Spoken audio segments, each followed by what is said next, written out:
I mean, talk about ICM pressure. This is what... Wow, he's moved all in. Snap call from Punnat. What a misstep.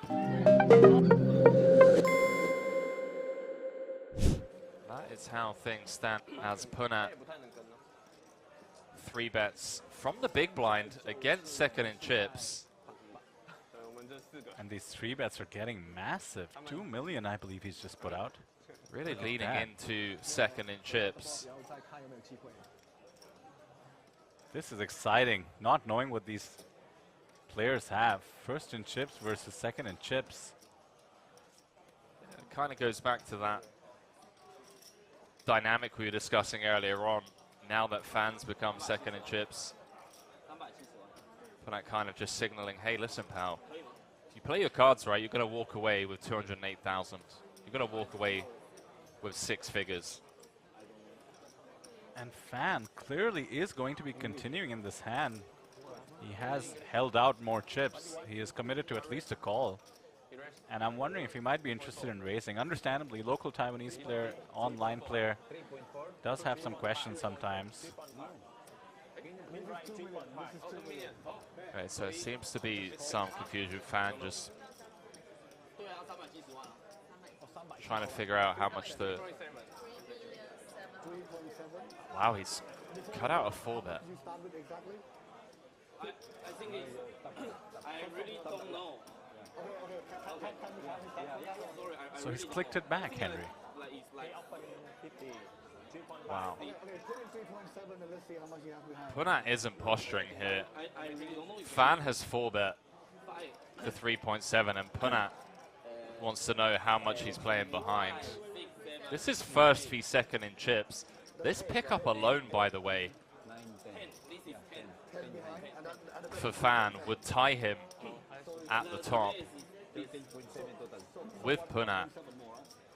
And how scary is it as the chip leader to make a massive 3 bet and get a click back? Click back, of course, meaning pretty much raising the minimum possible. Punnat's 3 bet was 1.5 million more. Fan says, here's a 4 bet. How about 1.7 million more? That is very, very sus. 4x from the big, from Punsri. Now facing a 4 bet click to 3.7. That's a time bank he just put out, by the way. Players get multiple time banks as they come into the final table. Just means he has more time to act. Certainly a spot he wants to be using those time banks.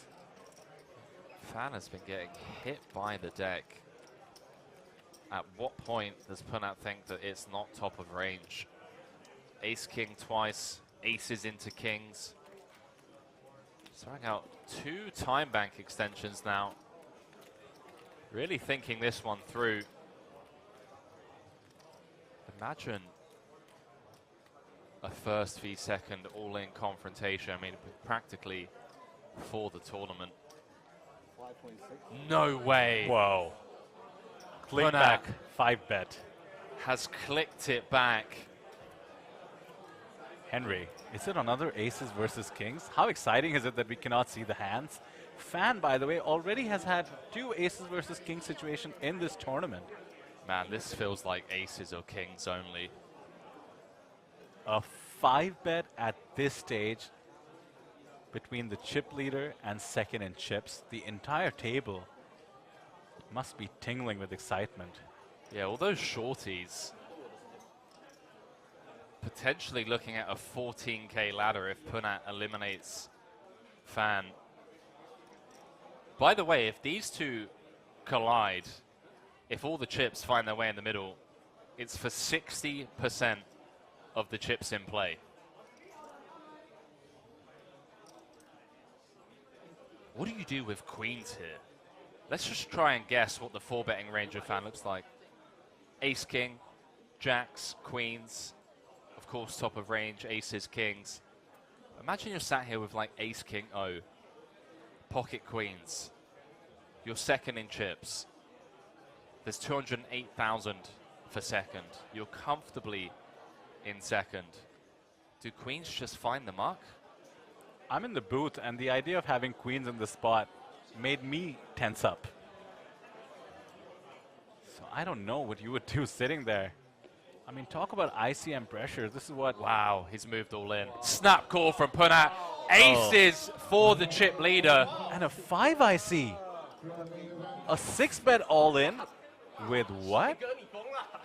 Fan taking the bait with ace-5. Is that ace-5 suited? Off. What a misstep. 29 million chip pot. Fan with the 6-bet jam getting out of line against the chip leader. 10-7-3. Running straight cards or running 5s needed for Chih Wei Fan. And he's dead. That's it. On the turn. Hand number 30. Our self-proclaimed online player out in 7th for 49,000 USD. Everyone now guaranteed 65,000. And maybe, just maybe more importantly, number 1 on the Thai all-time money list, Punnat Punsri, with 60% of the chips in play. What a blow-up.